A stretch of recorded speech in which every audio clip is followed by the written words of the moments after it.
देखिए हम लोग पहले जैसे मैंने मैकेनिकल से किया, आप लोग सिविल से कर रहे हैं, कोई आर्किटेक्चर से कर रहा है, तो उस लोगों को सबको अलग अलग कॉलेजेस में इंफॉर्मेशन दे दी जाती थी कि ये आपका स्टैंडर्ड प्रोडक्ट है, इसको बनाने के लिए आप अपनी इंजीनियरिंग ऐसे अप्लाई करते हैं। और आज की डेट में जो इंफॉर्मेशन है वो इतनी ज़्यादा लिबरलाइज हो गई है। देखिए एकदम कॉमन चीज़ पूछें और ये ठीक ठाक स्टैंडर्ड कैटेगराइज करके अब ये आर्किटेक्चरल इंफॉर्मेशन हम लोग को ऐसे ही दे दे रहा है। और फिलहाल बहुत कॉमन सी चीज़ है, तो हम लोग क्रॉस वेरीफाई घर में भी नाप के कर सकते हैं। जैसे मैंने पूछा common size of simple centre table of drawing room of A common Indian home, normal मध्यम वर्गीय परिवार का। देखिए कॉम्पैक्ट रेक्टेंगुलर में 3 फीट बाई 2 फीट, बड़े में 4 फीट बाई 2 फीट। आप कितना ले गए भाई? 6 बाई 3 फीट ले गए, ये नहीं चलेगा, पूरा चौकी रखा गया है। अगर स्क्वायर ले रहे हैं तो 3 फीट बाई 3 फीट, सर्कुलर ले रहे हैं तो 2.5 से 3 फीट का डायमीटर। ठीक है। हाइट के लिए हालांकि हम लोग को प्लान में हाइट तो नहीं दिख रही है, यहाँ वाले फिगर में गलत लिख दिया है, यहाँ पे 18 इंच लिखना चाहिए था इसको, नीचे वो चीज़ क्लियर किया हुआ है। रिगार्डलेस ऑफ लेंथ और विड्थ जो भी होगी, स्टैंडर्ड हाइट जो है मोस्टली 16 से 18 इंच रहती है। और ये हाइट कितनी है, जितनी हम लोग नॉर्मली कुर्सी पे बैठते हैं तो जो सिटिंग वाला स्पेस प्लेस है उसकी ज़मीन से हाइट लगभग यही रहती है, 1.5 फीट। कॉमन फर्नीचर्स में 1.5 फीट बहुत जगह आता है, तो सेंटर टेबल की हाइट 1.5 फीट।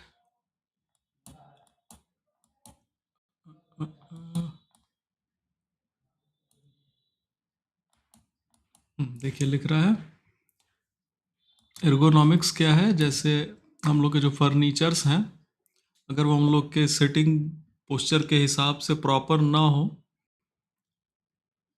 हो या ना हो, तो उसकी स्टडी हम लोग एर्गोनॉमिक्स में करते हैं। नहीं, एर्गोनॉमिक्स बोलते हैं या एर्गोनॉमिक्स, जो भी हो। तो इसमें सेंटर टेबल का जो टॉप है वो या तो लेवल होता है या फिर 1-2 इंच नीचे होता है हमारे सीट कुशन से, जो सराउंडिंग सोफा है। तो जो सराउंडिंग सोफा है वो मोस्टली वही 15 इंच, 16 इंच, 18 इंच, यही सब रहते हैं। स्पेसिंग के लिए भी गाइडलाइन दे दिया, थोड़ा सा पूछें और मन भर बता रहा है। 14 से 18 इंच स्पेस छोड़ दीजिए, लेग स्पेस मिल जाएगा, tea cup magazine easily with in arms reach. और पाथवे क्लियरेंस कम से कम 2 से 2.5 फीट छोड़ने के लिए कह रहा है, between the tables and the TV unit और मेन वॉकिंग पाथवे, यानी कि इधर कम से कम 2.5 फीट छोड़ सकते हैं, 2 से 2.5 फीट टीवी यूनिट के बाद। तो अगर हम लोग यहाँ पे डिस्कस कर रहे थे टीवी लगाने को, अच्छा टीवी की साइज़ भी हम लोग एक बार डिस्कस कर रहे थे, तो वैसे तो हम लोग गूगल से सीधे पूछ लिए थे, एक कॉमन सेंस से भी बताएं। अभी फाइल हम लोग की इंच फिट में है।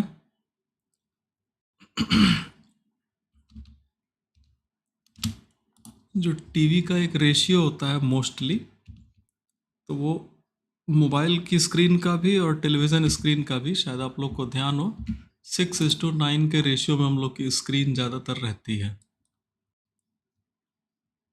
सॉरी, 16:9। कुछ गलत बोल, उनको लगा गलत बोल गए हैं। ये 16 और ये 9, तो हम एक रेक्टेंगल बना दिए 16 संबंध 9 का। इसकी अलाइन डायमेंशन हम क्वेरी कर रहे हैं।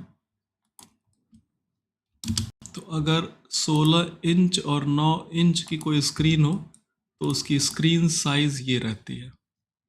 इसको भी हम चलिए डेसिमल में ले ले रहे हैं।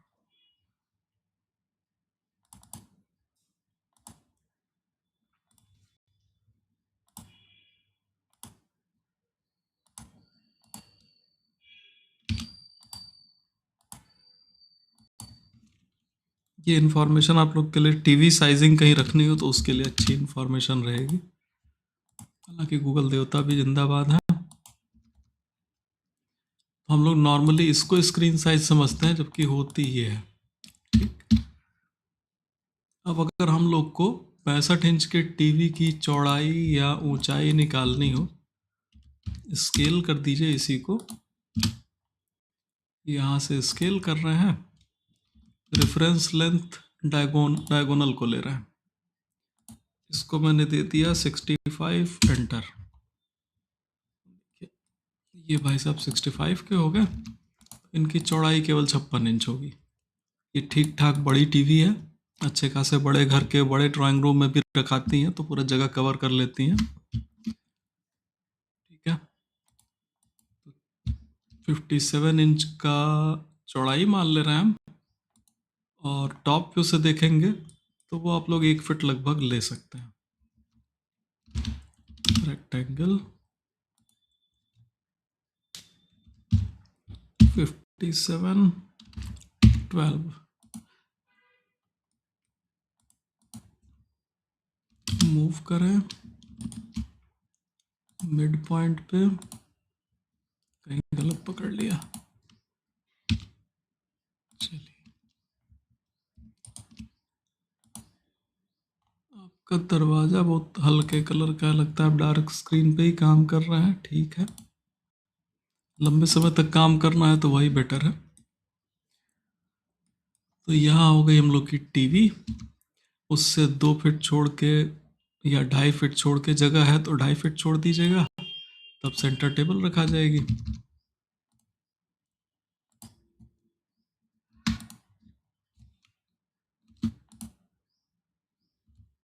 ये भी कुर्सी बहुत बड़ी है। ब्लॉक एडिट किए,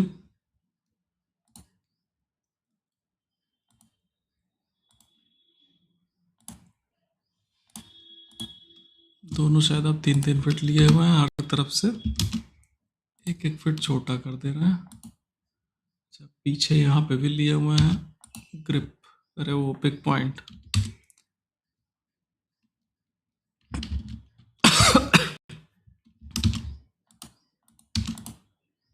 या फिर ब्लॉक है क्या, ये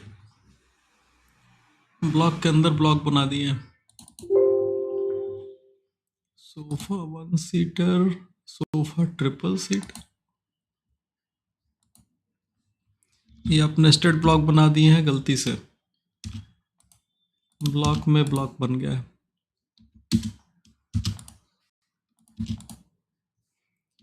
अगल बगल से 6-6 इंच घटा दिए, इधर से 1 फीट घटा दिए। मान के चल रहे हैं कि आप पीछे कुछ सोच के जगह दिए हुए हैं। ये कितना है, 10 इंच बकायदे बहुत है। ठीक है, चल सकता है। अभी देखिए तो जगह अपने आप ठीक ठाक बन गई है, बस ये 2 ब्लॉक सही किए हैं, जगह ठीक ठाक बन गई है। इस वाले ब्लॉक का पिक पॉइंट गड़बड़ा गया है, एडजस्ट कर ले रहे हैं और देख लें कितनी जगह आप पीछे दे रहे हैं। चलिए मान लेते हैं 1.5 फीट भी चल जाएगा। एक लाइन ले रहे हैं 0,0 ओरिजिन से, 18 इंच पे ये लाइन ले लिए, पूरे सोफा को मूव किए, मिड को पकड़े, यहाँ रख दिए, इस लाइन की ज़रूरत नहीं रही, डिलीट कर दिए। तो ये आपका ठीक हो गया। चलिए, सेंटर पर रखा गया।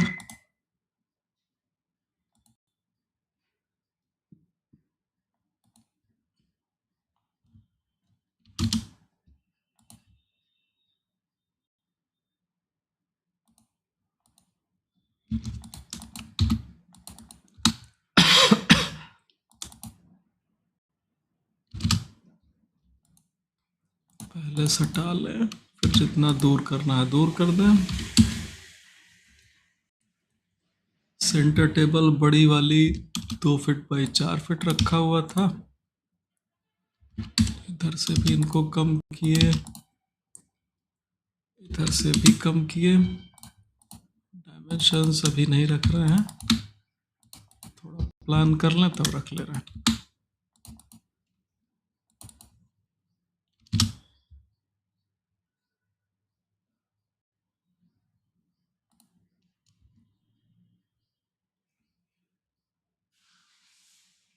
अरे इसका मिड कहाँ है भाई? है किनारे मिड पड़ा हुआ है। ऑर्थो ऑफ करें, इसका मिड चलिए ठीक ठाक लग रहा है। दोनों का मिड ट्रैक कर लिया, यहाँ पे रख दिए। मिरर,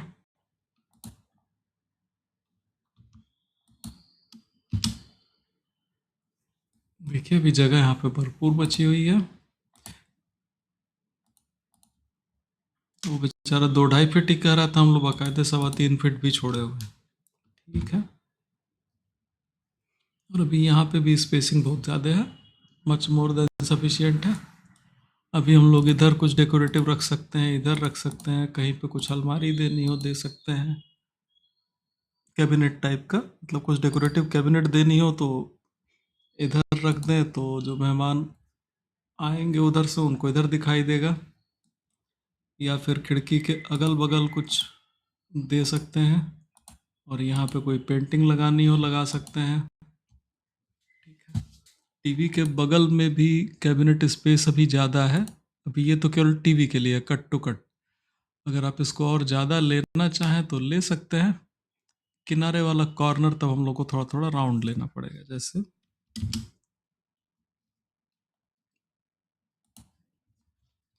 मान लीजिए हम इसको 2 फीट का एक कैबिनेट इधर एक्सटेंड कर रहे हो,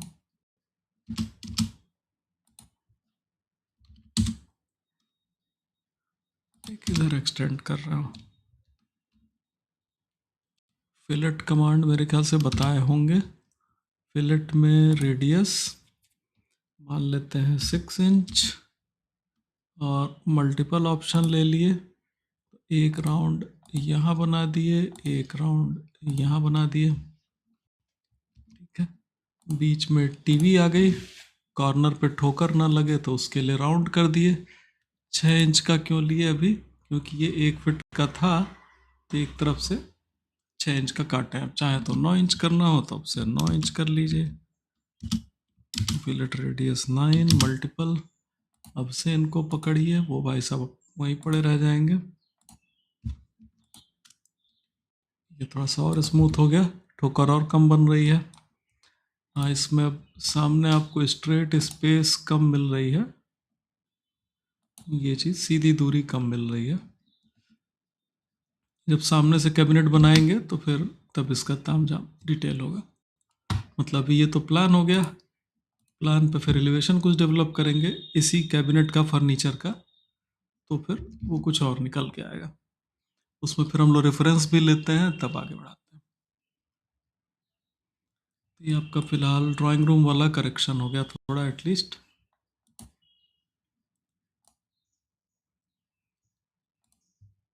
देखिए हम लोग अगर कोई ब्लॉक डिफाइन एक बार करते हैं तो फाइल में, फाइल की ब्लॉक टेबल एक बनती है, उसमें इनबिल्ट हो जाता है। तो एक तो हम लोग के पास रीनेम ऑप्शन, REN एंटर। नाम गड़बड़ हो गया है तो ब्लॉक पे आइए, जिस वाले का नाम आपको गड़बड़ लग रहा है, जैसे सोफा 3 सीटर ट्रिपल सीटर, यही वाला शायद गड़बड़ हो गया था, तो यहाँ पे कोई प्रॉपर नाम देना चाहे रीनेम कर लीजिए, हो जाएगा। दूसरा ब्लॉक सही करने के लिए, इस वाले में गड़बड़ी मुझे दिख रही थी अभी। ये 1 सीटर है, ठीक है।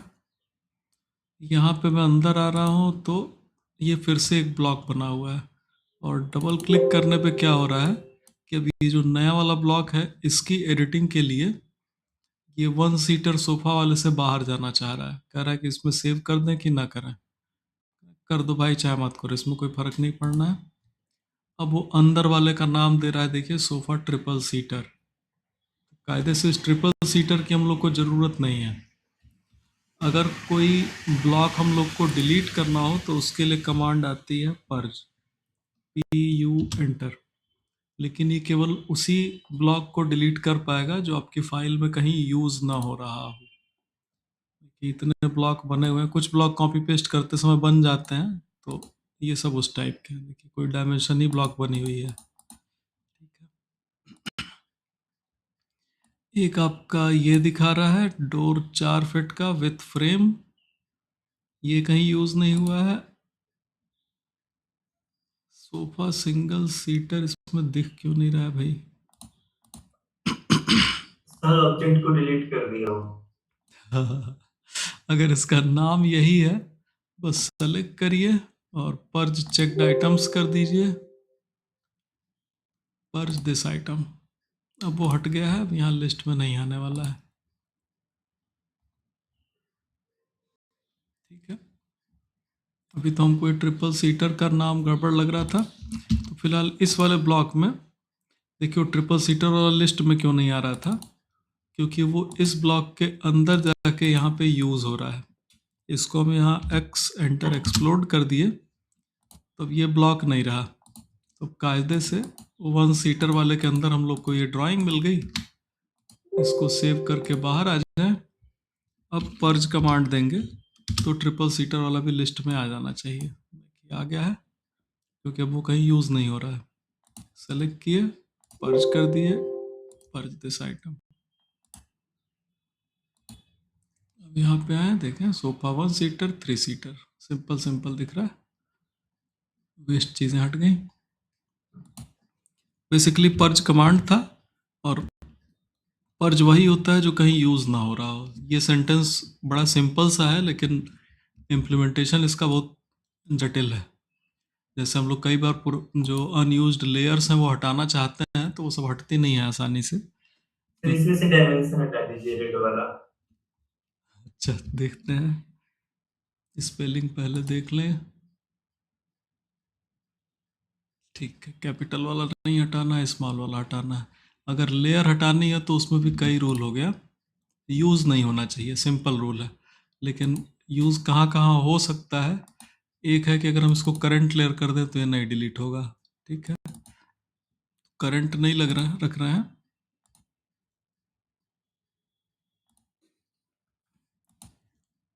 एक बार सिंपली डिलीट करके देख लेते हैं। इस पर कोई ऑब्जेक्ट नहीं होनी चाहिए। जैसे यहाँ से देखिए डिलीट कर रहे हैं, तो कह रहा है कि ये लेयर्स डिलीट नहीं होती हैं, जीरो डेफ पॉइंट डिलीट नहीं होती, करंट लेयर डिलीट नहीं होती, लेयर पे ऑब्जेक्ट है तो डिलीट नहीं होती है। और जिस लेयर पे ऑब्जेक्ट नहीं होती हैं वो यहाँ पे ऐसे थोड़ा वाइट कलर दिखाता है, जिस पे ऑब्जेक्ट होती हैं वो फिल कलर दिखाता है। इस पे कुछ ऑब्जेक्ट हैं, कौन सी ऑब्जेक्ट हैं चेक करने के लिए अब हम इस पे कुछ ऑब्जेक्ट बना के और तब लेयर आइसोलेट कर रहे हैं। ऑब्जेक्ट बनाने के लिए करंट लेयर किए और एक विशाल का सर्किल बना दिए ताकि दूर से दिखाई दे, और अब लेयर आइसोलेट कर रहे हैं। देखिए अभी हम लोग को धोखा देगा बढ़िया से। Z एंटर, A एंटर कर रहे हैं, जूम ऑल, सर्किल छोटा कर दिया, बाकी ऑब्जेक्ट कुछ दिखा नहीं रहा है। ऐसे सेलेक्ट करके देखें, कहीं कुछ नहीं दिख रहा है। हो सकता है किसी ब्लॉक के अंदर वो यूज हो रहा हो। सामने सामने से तो भाई केवल एक ऑब्जेक्ट बनी है, डिलीट कर दें तो अब कुछ बचना नहीं चाहिए। लेकिन होता क्या है, कहीं कहीं हम लोग ब्लॉक बनाते समय कहीं वो लेयर यूज कर दिए होंगे तो वो आ रहा होगा। एक बार फिर हम लेयर आइसोलेट करेंगे थोड़ा, और जूम ऑल करेंगे। जूम ऑल में बार बार इतना कर रहा है, एक जूम एक्सटेंड्स भी बार करें। यहाँ कुछ दिखा रहा था भाई, Z एंटर, E एंटर, अच्छा ये भाई साहब ठीक है। जूम एक्सटेंड्स होता है कि जितने दूर कुछ ना कुछ बना हो उसको जूम करता है।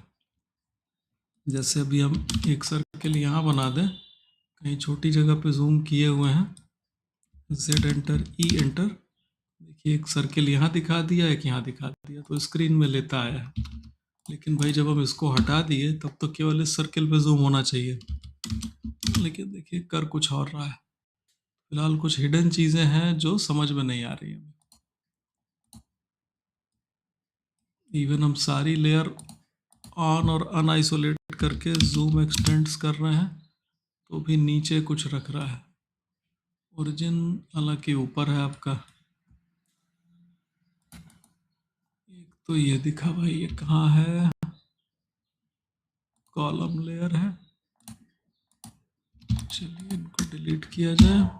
अब जूम एक्सटेंड्स करें, रेंज पकड़ा थोड़ा सा। लेयर आइसोलेट, फिर से जूम एक्सटेंड्स। ओके, हिडन चीज़ों को भी एक्सटेंड्स में काउंट कर ले रहा है। अगर ये डिलीट करने पे लेयर खाली हो रही है तब तो ठीक है, लेकिन ध्यान दीजिए नहीं हो रही है। ठीक है, इसके लिए फिर दूसरा ऑप्शन है, पर्ज ये नहीं हो पाएगा। एक बार ट्राई कर लेते हैं। चलिए, कभी कभी थ्योरी अलग रहती है, प्रैक्टिकल अलग हो जाता है। 0 को करंट कर दिए, यू एंटर कर रहे हैं, मुझे उम्मीद है नहीं आएगा लिस्ट में। लेयर्स देखिए यहाँ पे नहीं आ रहा।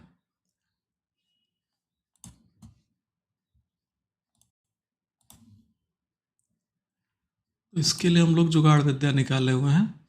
इन्हीं को वही करंट किए, बड़ा सा सर्किल लिए, ठीक है, और इनको करंट लेयर से हटा दिए।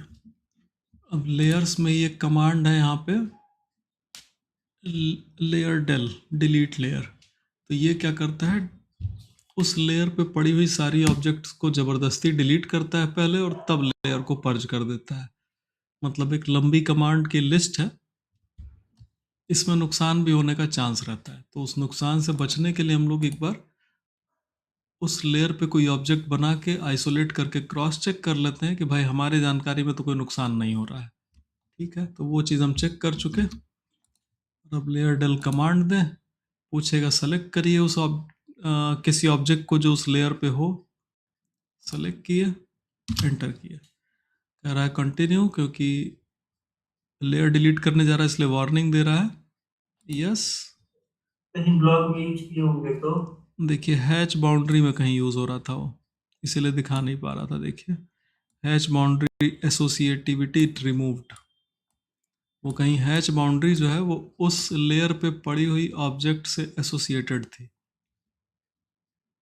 अब इतना हम लोग कहाँ किस हैच को सही करने जाते हैं। ठीक है, मतलब हुआ क्या होगा, कभी आपसे वो लेयर, मान लीजिए डायमेंशन, अब इस समय जो दिख रही है उसी को ले ले रहा है।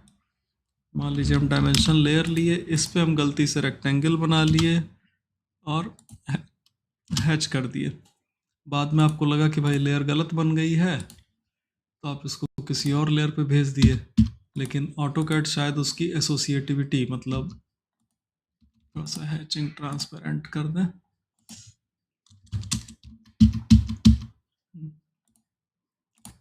इसकी लाइन जो है ये चेंज करने पे हैचिंग अपने आप चेंज हो रही है, तो उसको पता नहीं क्यों वो उस लेयर पे लेके बैठा हुआ था एसोसिएटिविटी को। ठीक है, मतलब वो ऑब्जेक्ट लेयर बदल गई, उसके बावजूद एसोसिएटिविटी उसी लेयर पे पड़ी थी शायद, इस वजह से उसको यूज्ड लेयर में दिखा रहा था।